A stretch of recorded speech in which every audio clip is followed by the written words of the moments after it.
This meeting is being recorded. So welcome everyone. I'm Michael Naylor and I'm broadcasting from sunny South Portland, Maine, where we're still experiencing the fall. And I've got today the pleasure of getting to talk to Peter Thibodeau, a beloved Type 7. And we're going to take a journey with him, and he'll just let us know whatever his Type 7 spontaneity wants us to know. But we'll give him a lead in to maybe talk about, how you came to the Enneagram, and what proceeded from there, and the agony and the ecstasy of Type 7, and all of that good stuff. Okay, sounds great. Yeah. Awesome. Yeah. So, I first learned about the Enneagram from a therapist that was a good friend of mine, and he's a Type 8, and he kind of piecemealed it to me. He took copies of the Enneagram book, the Quest test, and the Type 7 description, and he only gave me those pages. He's like, he was piecemealing it to me. And so I promptly ordered the book, and we used it in sort of a little men's group that we had going. And I found it so fascinating because when I read that Type 7 description, I thought, wow, somebody's been reading my mail, and somebody knows even the dark secrets that I'm not really sure of, right? Mm-hmm. So I bought the book. I looked up Don and Russ. I went to see, I don't know if you know Jane Hollister, but Jane Hollister did the holotropic breath work for the Enneagram Institute for years. And so I had actually a minister, was a Unity minister, recommend that I go do holotropic breath work, and pointed me to Jane Hollister. And Jane said, if you want to come to my holotropic breath work, you have to come and join my Enneagram group first. And because it's just an Enneagram group that's doing it. So I drove to Tampa and I joined in on a couple of her Enneagram kind of group therapy meetings, if you will. And we hit it off. And then so I went to the breath work, and that is where I met Karen Castle. You remember Karen. Yeah.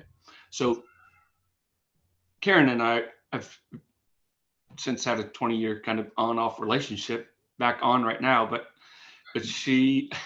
we are doing holotropic breath work and Enneagram stuff right now. Oh. And actually, yeah, we have cool. an event coming up.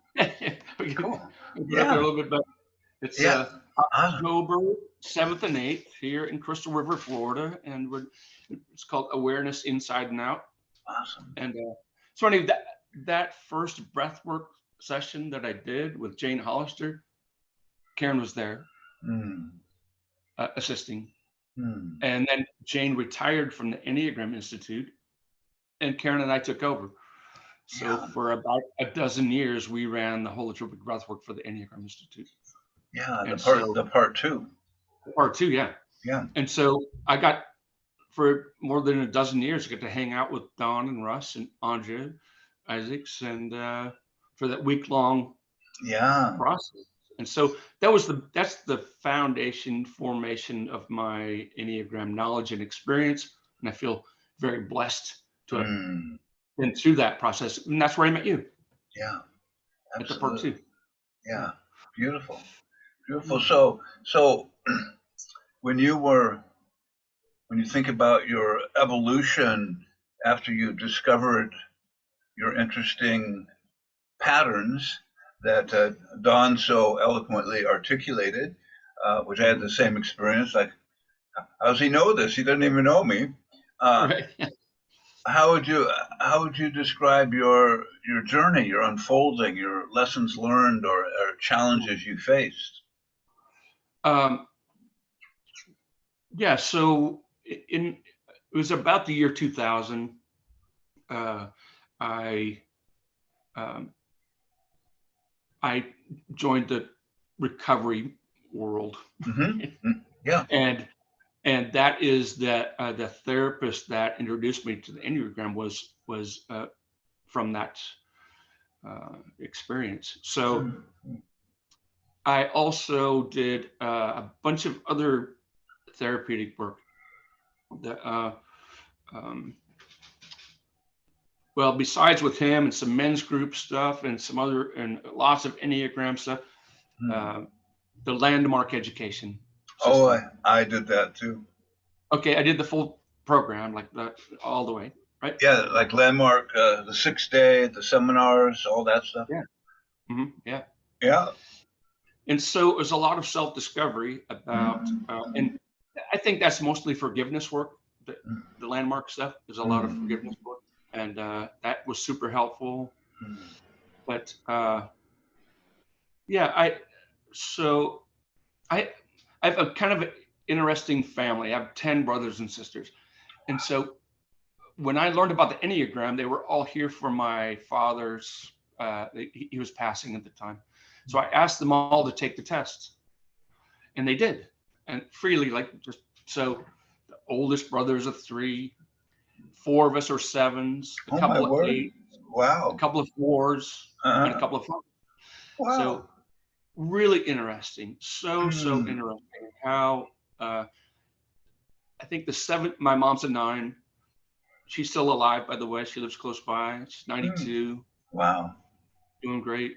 But and so that also I think gives me a rich understanding or clairvoyance, if you will, of the types, because like my brothers who are 5s, my sisters who are 4s, my siblings who are 7s and 8s, and all the crazy stuff, and we do some crazy stuff in the world. My brother's a physics professor. One's world-renowned computer science guy that's retired. Another one's like, I mean, just one after another. They're like crazy successful in the world, doing all different fun things. So Awesome.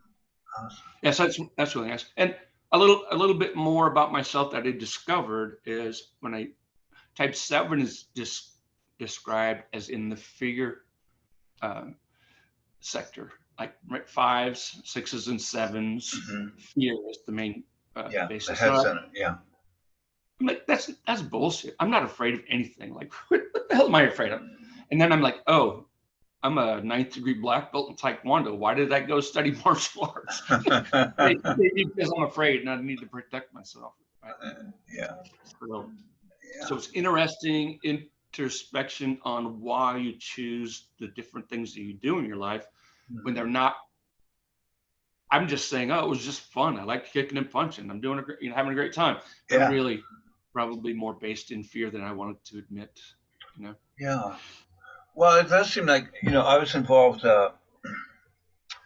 in martial arts for 4 years very intensely, and it was Chinese Goju martial arts. So it was a blend.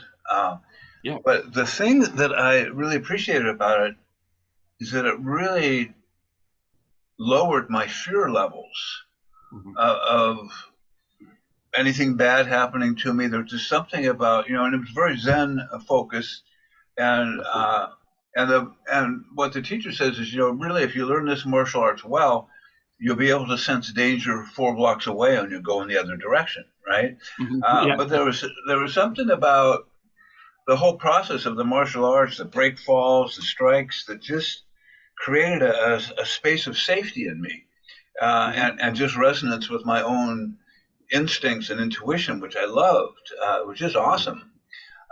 So I can, I think it probably does that for a lot of people. It's just sort of that fear energy gets transformed. I think you're right, and that's in my teaching. I taught it in Cairo at the IEA and in Stockholm and stuff. So part of my teaching in that is what I call this circle of learning, which is kind of based on martial arts. But when you first start, you learn to do a front kick, for instance, and maybe you're not so good at it, and then you try it in combat, and you practice, and then you get a little bit better, and then you're confident in your front gig, and then you add a new skill, you add a side gig, and you practice. And so that little circle of learning brings you around to a level of confidence and dropping the fear. Yeah. And I could say the same thing about the Enneagram.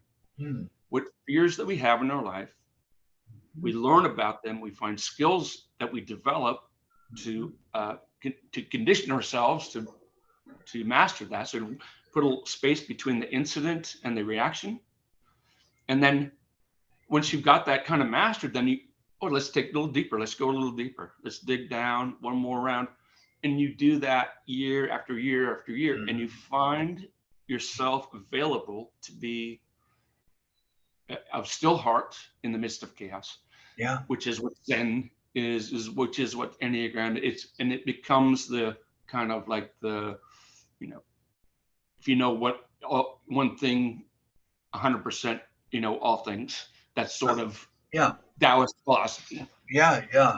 Well, I like that, a still heart in the midst of chaos. That's a great way of putting it.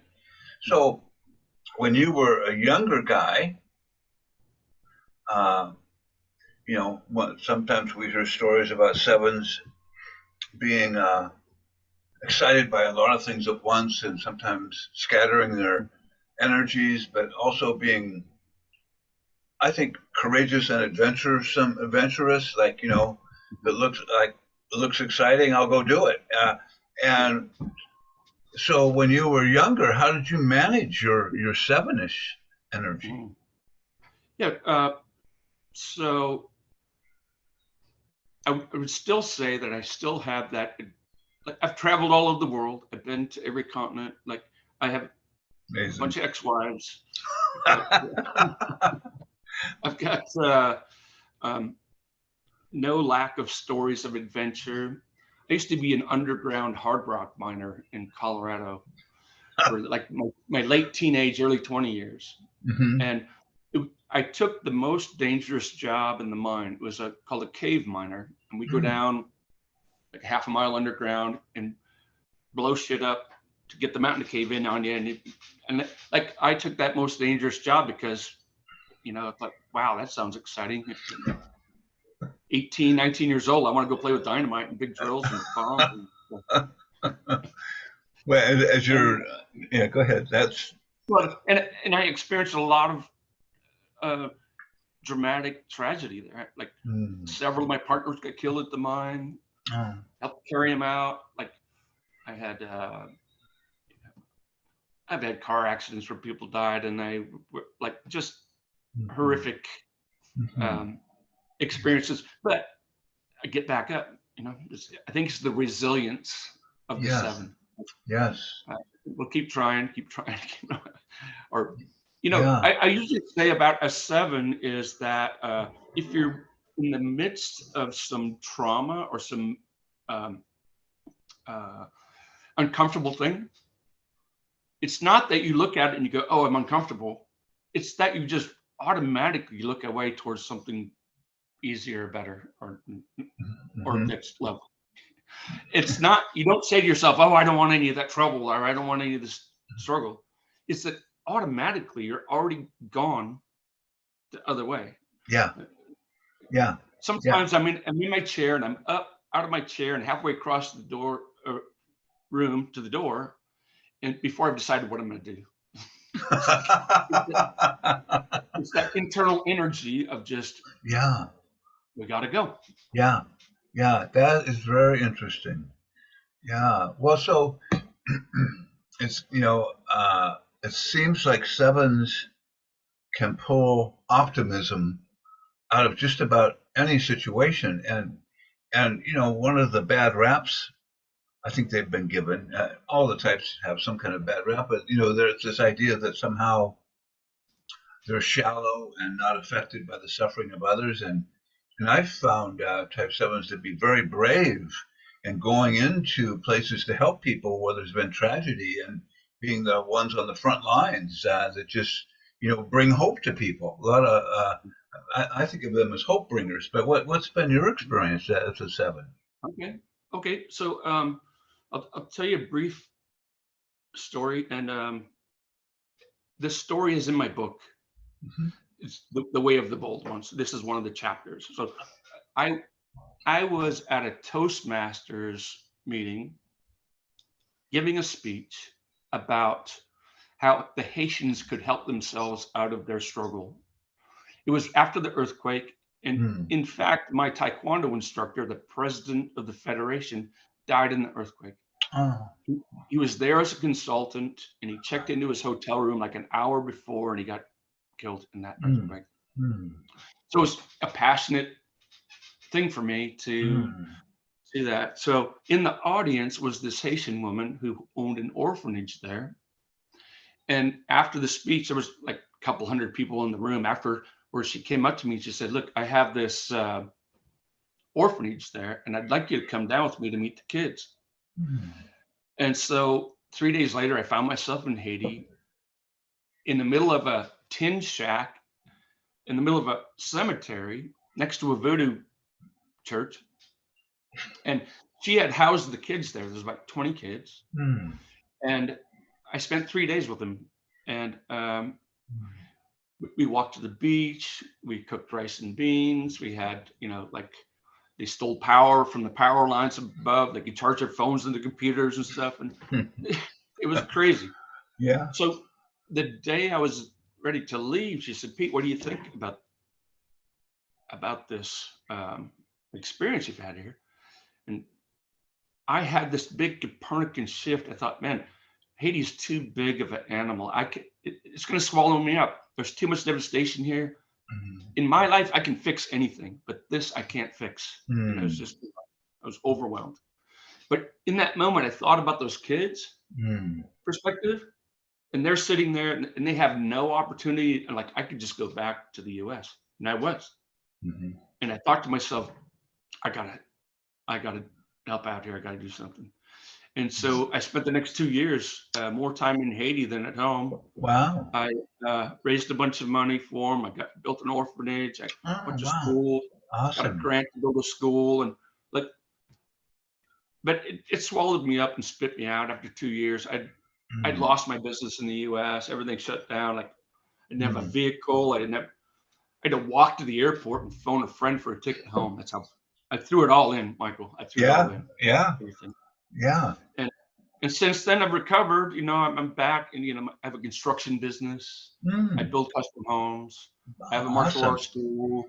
Amazing. And I'm a international teacher, Taekwondo and Enneagram, and I got my property here that I've developed and stuff. But so I've come back in a hard, long struggle. But that's an example of a resilient 7, willing to go into the face of absolute devastation, like Hades. Yeah. And I use that term on purpose. It's Haiti, but it's like Hades. It's like hell. Yeah. The kids are still devastated, broke down, not functioning, at war with their government. Yeah. Wow. Beautiful. Well, that's been my experience of 7s, is both resilience and generosity. One of my my coach is a type 7, and like yourself, he's always traveling. But when he travels, he's always trying to create opportunities for people to travel with him. And whether it's funding them or whatever. But the sense of, like, I don't want to just have this trip myself. Let's have it. Let's celebrate it. But also there's the idea of just creating possibilities of expansion for people in some way or another. And whether that's, I was thinking of, one of my favorite, I think, type 7s, Robin Williams, was always trying to create opportunities for people to grow and feel good in the face of it. He brought humor and things like that, but also on a practical level. And so there's something about really being attuned to the suffering of others, which sometimes some of the shallow definitions of the 7 miss that. They say, well, they're a head center type, but I found 7s to be very sensitive, heart centered. So what's been true for you? Well, speaking to a 4, You're type 4, identify type 4 filter main. So I have a couple of 4 sisters and some other 4s in my life. And before I did the Enneagram work, it just rubbed me like hard to be around. I couldn't take the emoting and Yeah. Yeah. like finding the quality in suffering. Like, oh my God, it's going to pieces. And but after learning the Enneagram, then I found that inner 4 quality in myself. And this is what I like to really preach when I'm teaching Enneagram is we have all the types in us. And if we're unaware of some of the edges of those, that points to our suffering. It pointed to my intolerance of, Mm-hmm. of 4s because I wasn't in touch with my own inner 4. Yeah. So, yeah. You know, like part of Andrea's work, is like feeling all of the types within you and through motion and doing things that really helped develop that, you know, emotional center, if you will. Awesome. Yeah. Well, I wonder, the other thing that sometimes that's said about 7s is that, you know, they have a fast moving mind, right? Mm-hmm. They learn things quicker than most people, then they fast processors, but that sometimes they can have a challenge in terms of developing quiet mind. What's been true for you? Yeah. So I don't know if I'm a typical 7, probably not, but I started studying meditation as a teenager. Yeah. Actually, my type 4 older sister had a friend who was doing TM, and he taught me, and we practiced when I was 14 years old. And I've always had a meditation practice. For that time, I'm 63 now, so like 40, 50 years of meditation practice.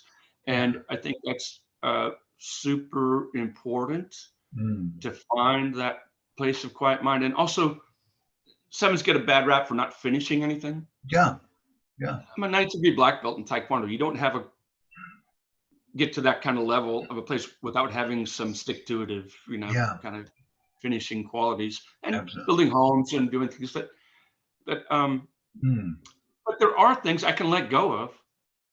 If it's not fun, I used to have a saying, if it ain't fun, I ain't here.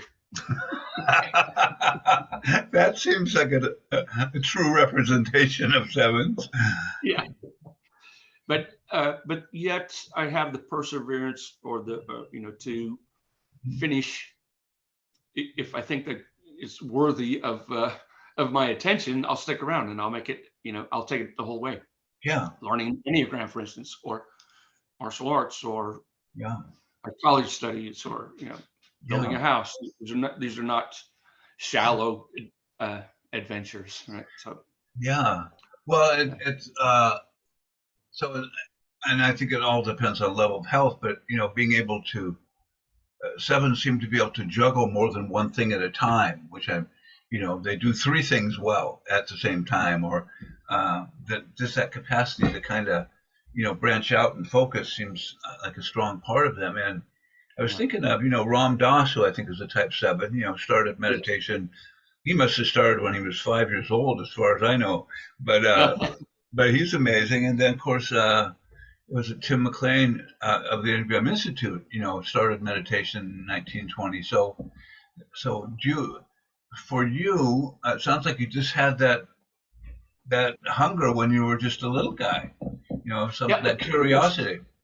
Yeah, I think I was sort of an existentialist, right? Mm-hmm. So I read a lot of existentialist authors, Nietzsche, and in junior high. Some teacher turned me on to a couple of books and like, wow, this is good stuff, man. It's like, I feel this.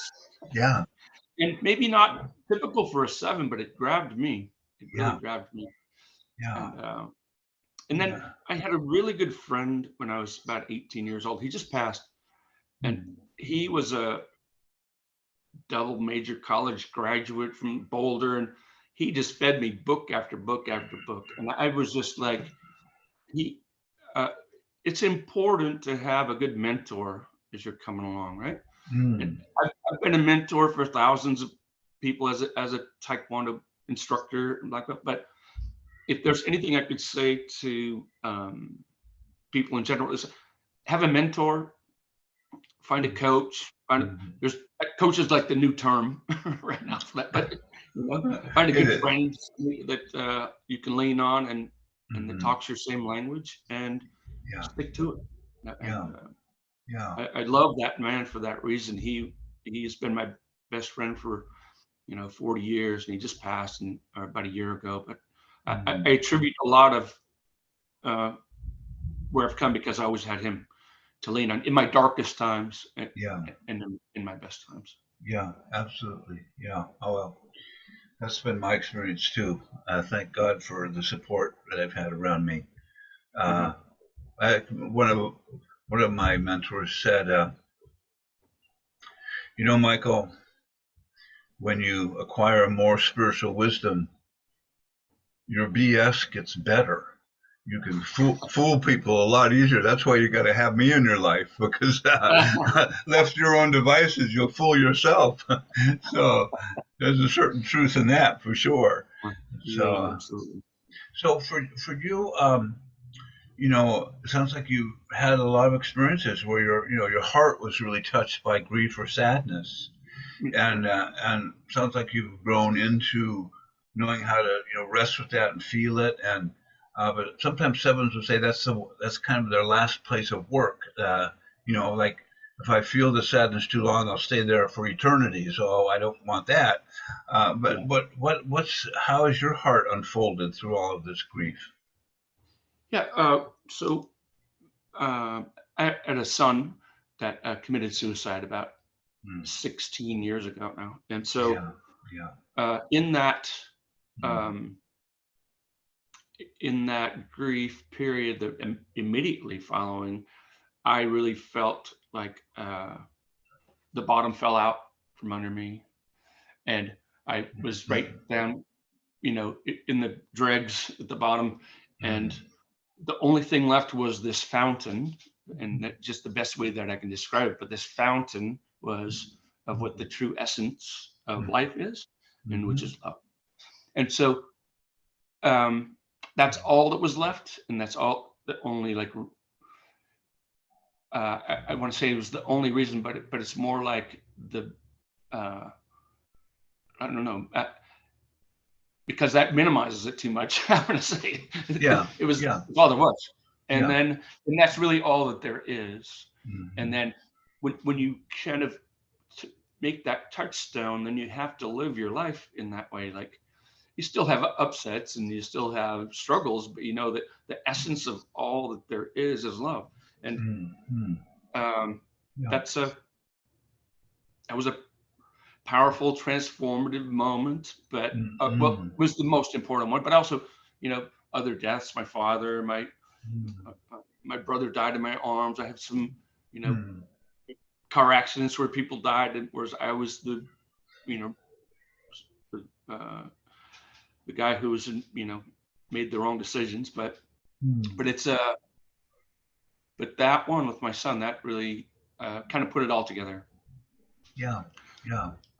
Well, there's something about when everything gets stripped away, it's discovering there's something else there that is life-giving and powerful. So I can identify that. I've had a couple terrible losses myself with my kids.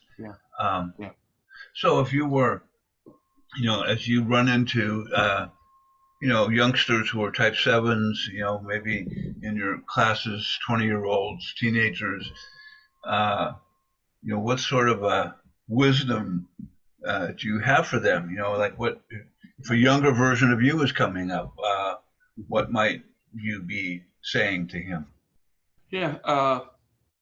Well, one thing that immediately comes to mind is I wouldn't want to quelch any of their adventures or desires, but tell them go for it 100%, head on, and mine the wisdom out of it. Great advice. Don't skip over the wisdom that you might mine from those experiences. And I'm forever grateful for the adventures and experiences that I've had. And sometimes it took a little longer to mine the wisdom out of it, but I do know about that. yeah. Yeah. So maybe I always find it fascinating when sevens talk about where they've gone and what they've been doing and kind of their trajectory. Uh, like and you've alluded to it, but I'd love to hear more if you have some stories to be told. Yeah. Yeah. So these last couple of years, I've put together a program to teach the Enneagram it's called The Way of the Bold Ones, and it's about experiencing each of the type energies within you. Uh-huh. So I Awesome. got to do that in Egypt, standing next to the pyramids. Wow. It's like incredible. And then Wow. in Sweden this year, and then I put together one for the online course, but meeting a few people, having them really get what I was talking about and experience type energies within them was super fulfilling, and that Awesome. feels like an ongoing adventure. And then now being with Mari, now it's Mari Castle. Oh, She changed her name. mm-hmm. But we're going to do some Enneagram and breath work weekends, some intensive courses, and that feels like a nice trajectory. And maybe do a little more speaking internationally. Also in my Taekwondo world, that's like a whole nother world. Yeah. I'm teaching internationally there as well, and I'm trying to introduce a little bit of the Enneagram, basically in fighting styles and systems, like how some people fight in retreat, some people fight in forward motion, some people stand their ground. There's triads like that in fighting and in combat that interesting. can be very fulfilling for a competitor. And I've had several students become world champions, and wow, that's how I taught them, because you find your nature, find your natural way of sparring or fighting, and then let's add to it those other two ways. Let's fill out the full warrior, your full warriorship, if you will. And your warriorship can be your spiritual path too, or your business path, or your social path, or your family path. They all can kind of relate. So I think I've found for me a way of expressing that through what I'm teaching, and that's awesome. It's just super fun. Yeah, that's awesome. Yeah, I hope to connect with that sometime and be in, and get to experience it. That's awesome.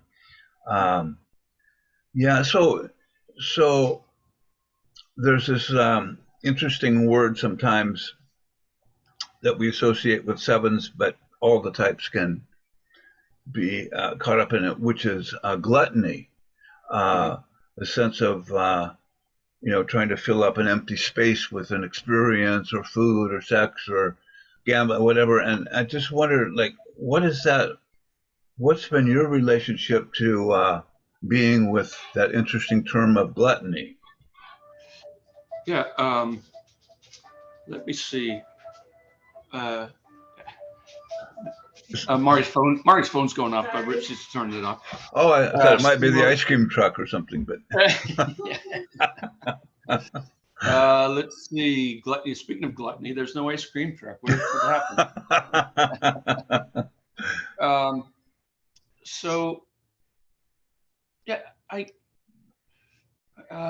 trying to think of what I'm gluttonous about. It's probably more apparent to other people than it is to me. I find myself socially motivated to be out in the world, like to go where there's people, and the local pub or the conference, and I like being around it in the mix. And this weekend, Mari's family was here. We had music and stuff, and I live in a stilt house. Wow! And there's a hurricane coming tomorrow. That's what I hear. So anyway, we all hung out downstairs. We had barbecued some food. I have a couple of musician friends, and they all sat around and played. And we invited like 20 other friends, and we sat around and just had a wonderful evening. And Wow.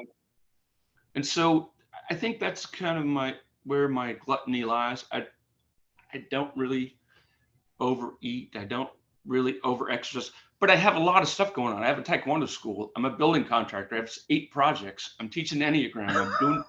Getting ready for the San Francisco conference. I'm trying to write another book. So Yeah. maybe that's a symbol of my gluttony, like just busyness and Hmm. excited. I got 3 books going too. Like just You're reading 3 books. Yeah. yeah. Yeah. So I could be Yeah. consumed like that.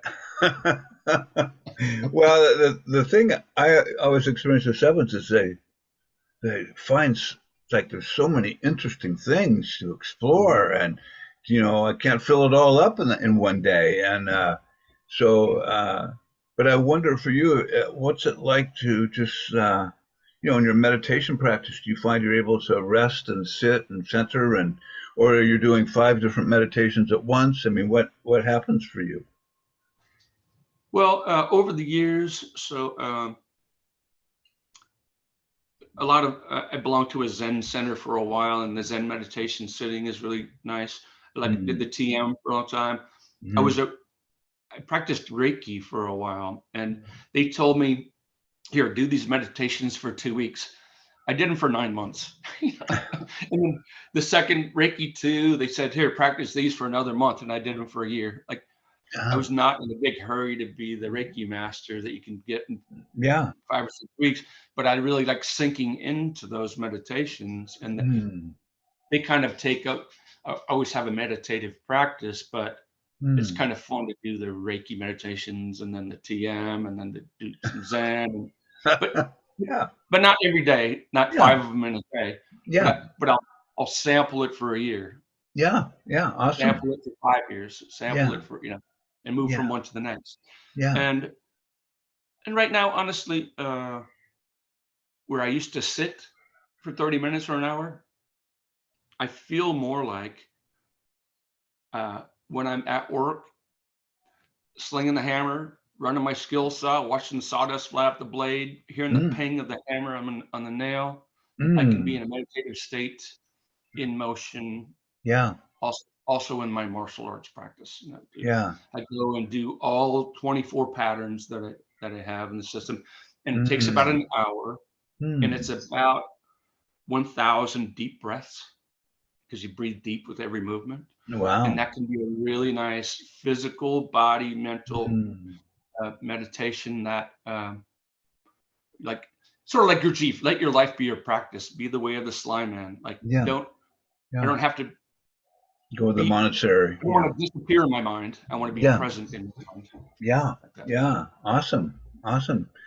Yeah. Well, so if you were going to look at if you were like telling the story of the agony and the ecstasy of the 7, what would you describe? You've talked a lot about the ecstasy so far, but what Mhm. what what comes to mind? Well, um, in the probably the darkest days of my addiction, my Mm-hmm. drinking, Mm-hmm. um, that frenetic state that is described in the lower 7 Mm-hmm. was a horrific reality in my life. Mm. Yeah. And I remember talking with someone who was helping me at the time, and I'm telling them like, hey, you don't understand. I got bills to pay. I got stuff to do. I got to go here. These people are gone, and these people are coming. Like, I don't know what to do. And he's like, look, go home, eat dinner, take a shower, and go to bed. I'm like, yeah, but I can't do that. I got no, no, no. Listen, go home, have a meal, take a shower, go to bed. And he had to tell me like 20 times. And then I had to do that like 20 days in a row before Mm. I think that my instinctual self Yeah. let me out Yeah. because I was peaked out in Mm-hmm. my sexual instinct, Mm-hmm. super low self pres. I was not Mm. taking care of myself. Mm-hmm. And my social instincts were just falling apart. Nobody wanted me around anymore. And so after 20 days of just having a good meal, taking a shower, and having a good night's rest, Start to things begin to balance. level out. Like, okay, I'm taking care of myself. All right. Yeah. So sleep matters. That's self-pres. The Yeah. social structures, I wasn't doing that much damage anymore. So they were like, thank God. They're going, wow. And the sexual drive was just in compensation for not, like, that's my high stack. So it was just rampant, off the chain. So as that began to settle down and the other ones come online, and I found a little bit more clarity in the world, or more, So was your stack sexual social self-pres? Is that what? Yeah, that's what mine is too. Yeah. Okay. Yeah. And it could sure, the sexual instinct, that sort of exploring the exciting thing and the new thing, and it seems Can't like. rest. Yeah. Say that again. You can't rest. Yeah. It's the drive. Yeah. Got to keep the excitement going. So how, my experience has been with the instincts that, as I've become more present and less driven by my patterns, it seems like they're all coming into a more of an equilibrium. My self-pres is still a bugaboo, but I'm much better at it. And have you noticed evolution in your relationship with your instincts? Yeah, absolutely. And I think it just helps getting older. It does help. It does. Live long enough and they just start to smooth out. Yeah. It's not fun being homeless. Yes, that's right. Yeah. And you learn those lessons. But I think that also in meditation, or self-awareness, or whatever label you want to put on, like, then I can begin to notice those instinctual energies in the moment, like, Yeah, that's right. and not mash them down or jack them up, but just like, wow, that's a strong energy. Yeah. And then, like, just food in the fridge, and money in the bank and gas in the tank are kind of, It's kind of nice. they're kind of nice, but it's just like, I think that it's not really. Sometimes when people talk about the instincts, they say you got to do this and you got to do that, but you don't. You just have to notice. Yeah, And that's if my there's no experience. food in my fridge, I'm not going to get upset. I'm not. I've been doing it my whole life. I'm good. Other people might be. Yeah. And so you notice, like, okay, I should be, not just for my own comforts, but for my spouse, for my kids, and, like, that would be a nice thing to do. That'd be a loving thing to do, to support my own self-pres needs for them. And same with the social and sexual needs. My social is probably pretty higher, at times too. I like to have people around, and have a class full of students is really fun for me. I get all jacked up. Like, that's great. Yeah. So does the term the enthusiast resonate with you as a type 7? Absolutely. Yeah. I would say that, my family and friends they would absolutely sign up for that label across my forehead. Enthusiastic. Yeah. So, it sounds like you have a lot of just great things going on, and there's one of the things that I remember Don saying, Don Riso, he said, as you develop more presence, the experiences that are in harmony with your soul will come to you. You won't have to chase them. And I found that to be really true, that there's something around, it just seems that they show up, and then I do the next thing. And so I wondered a couple questions. One was, sevens tend to get inspired about things and then they go do them. And Mhm. it seems like they tend to come to me. So it might be my withdrawn type pattern, type 4 or 5. But uh, what's been your experience around, sort of attracting the next right thing for yourself? It's interesting, and it may not be a direct answer, but I'll tell you what came to mind. Hmm. So I have a couple of projects that I want to do with the International Taekwondo Federation.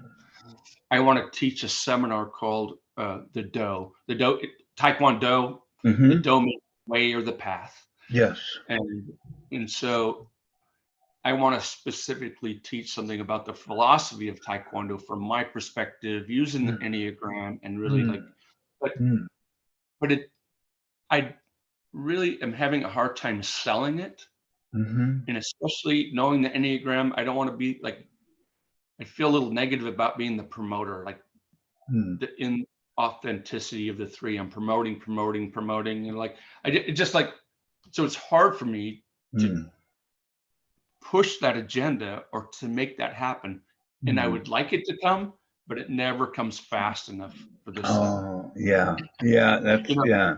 Yeah. So I also have a couple of things that I would like to teach a little bit more with the Enneagram, and but you don't.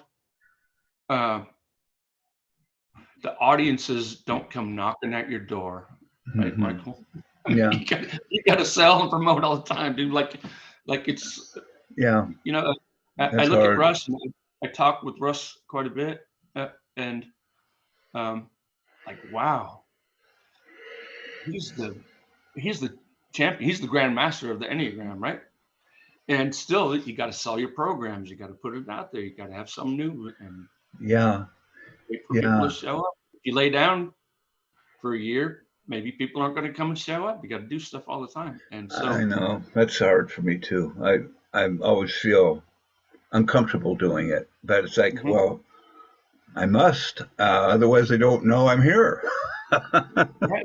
And that's our inner three. That Yeah. like, what's the resistance to the inner three? That like, why Yeah. Yeah. do you have a saleable What's price that? and product? You have a saleable price. I mean, Yeah. Yeah. a saleable content in what you're doing, and you're worthy, but still we're like, and same with me. What else do I want? I'm an international Enneagram speaker and a grandmaster in Taekwondo, and like, why do I feel a little bit like less than or not quite qualified to do Hmm. what I'm doing? Well, Human nature. yeah, yeah, I think it is. I do marvel at my type 3 friends who just go for it. I mean, like I give them an idea and they said, "I'm going to use all your ideas and make lots of money." I go, "How do you do that?" Says, "I do it. I just put it in pro." But yeah, it's just it's interesting the way that happens. So yeah. Well, tell me, you've probably had as much time with Russ and Don as just about anyone. I went through their faculty process and had a lot of time in your team, but you had a nice long span and what part twos? Did they do more than one a year? Sometimes two a year?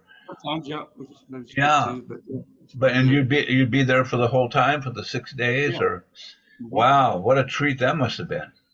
It was really nice, and I feel um, like Russ is a good friend. Don was too, and Mm, um, we really got to sit like after all the process work for the part two mm, and talk about how did it go for you, like what happened, what did you see, mm, what do you think about this person, how's it going, mm, are mm. we doing okay, Yeah, and I see awesome. Don and Russ have their little spats and upsets and like their own processes, which is really healthy to see. Yeah.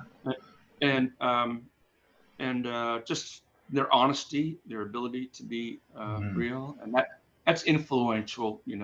Same with being a martial arts grandmaster, they have to know that I don't walk on water. I am. Wake up with achy bones in the morning too. You know, yeah, yeah, and yeah. so yeah, but super nice to. I like to pop in on Russ's programs every now and then, or go sit and just participate, and Hmm. to see him at the conferences is always fun. Yeah, yeah, You get to spend a yeah, little personal time. yeah. That's awesome. Yeah, hope to. I haven't seen him for a number of years. Hope to do it at the conference this year. So, but yeah, I In just San Francisco, yeah, yeah, you're going to go? Okay, good. yeah, yeah. Are you going to present? Well, I'm thinking about it. I'm thinking about it. Okay. Sometimes, yeah, but yeah, I can. It was so interesting, to be trained by Don and Russ, and Don was kind of like the mountain, and Russ was kind of like the hummingbird, and they had such a unique and beautiful dance, and then they would. From time to time would have their spats, and they were like live and in person, and then they would work through it, and it was like really extraordinary in many, many ways. So yeah, just grateful that that was my foundation for appreciating the Enneagram. So yeah, so are there anything you would like to say about the Type 7 that we haven't talked about at this point? Well,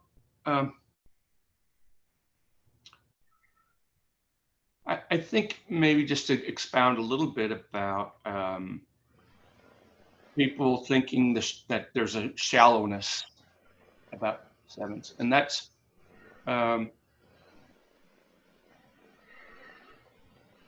what it does. If someone sees me in that way, then it can cause me to express myself less. Like, okay, you just want the fun Pete here. Okay, I don't want to hear my heart or my depth. Yeah. And I can easily do that, but it's nice to sit around with some of my 4 friends, and then I can really get down there, dig around in the muck with them. Yeah. Yeah. Yeah. Yeah. Yeah. Well. Yeah. And that's my experience of sevens is they're deeply sensitive. They feel hurt just as much as anybody else, and there's a great generosity around relieving people's suffering. The joke is that the Type 4, has their suffering, and then they build a cathedral to it and worship at it every morning. And the 7 would say, you only need to spend about 10 minutes there. You don't have to give the whole damn day to that damn cathedral, right? And so let's balance this thing out, right? And just finding the silver lining, which is really powerful and important for Type 4s, is to notice there's a silver lining, and that being joyful is really what strengthens your ability to drop into the deeper suffering. So you need them both, but I found the 7 energy to be the most balancing for me, and I've got a best friend who's a 7, and it's contagious. I'm more 7ish than I've ever been, so I'm really grateful for that. Yeah. So what comes to mind is that the joy and the true beauty of things are not at this higher surface, but under the true suffering. And once you sink in past that, that's where that real expansive joy is. Yeah, the deep joy. So we're mistaking the surface joy or the fun stuff for the true joy because we haven't gone through the suffering. Yeah. And once you learn to go through the depth of the suffering and really be there, then the expanse of the true joy opens up. And I think that Don Rizzo said that the best. He really got that. He writes about it a lot. And, well, and I think that that's a really great paradigm, because it's really true for all the types. There's kind of the surface manifestation of the 4, where it can just be, being tossed around in these kind of waves, but as they drop through the suffering, there's a depth of feeling that is has a lot of stillness and equanimity and potency that's can't get it unless you've gone through the suffering. So the only way, what is it? The only way through is going in and down, which Richard Rohr talks a lot about in his work. So well, do you have Enneagram books that you would recommend for people? Well, The Way of the Bold Ones is my book, and it's on Amazon. And my favorite is the Wisdom. Me too. Yeah, and it's a lot of it's copied a lot in sort of the newer authors. They just use that same, you Yeah. know, story path, describe it, and they do it like They you know, copy. they're Yeah. copying it. Yeah. But yeah, I like uh, well, a lot of Zen authors are my go-to. Alan Watts was kind of my my rough foundation for Zen, and then Hmm. Pima Sheldon, of course, I see Oh, that on your yeah, she's my favorite. There's a little beauty there. Mm-hmm. Yeah, she's amazing. And Russ did an audio book called, I think, The Nine Paths, which is really, really great. It captures the essence, I think, of the wisdom and with some new stuff. But those their writing, I think, was the purest in my experience. Yeah. So yeah, well, thank you so much. Really appreciate you're giving us your journey and your soul. And I'm gonna what I'll do, if you're okay with it, is get it on YouTube and then give you a link and maybe put it on Facebook I'll so put you it, can. mhm. Yeah, I'll Yeah, put it on my website too, and yeah, I'll yeah, post it. And, yeah, that'd be great. yeah. Awesome. Well, just a pleasure to be with you, and just many blessings, and look forward to seeing you in San Francisco. Great. Thank you so much, Michael. Okay, be well. Have a good- Yeah.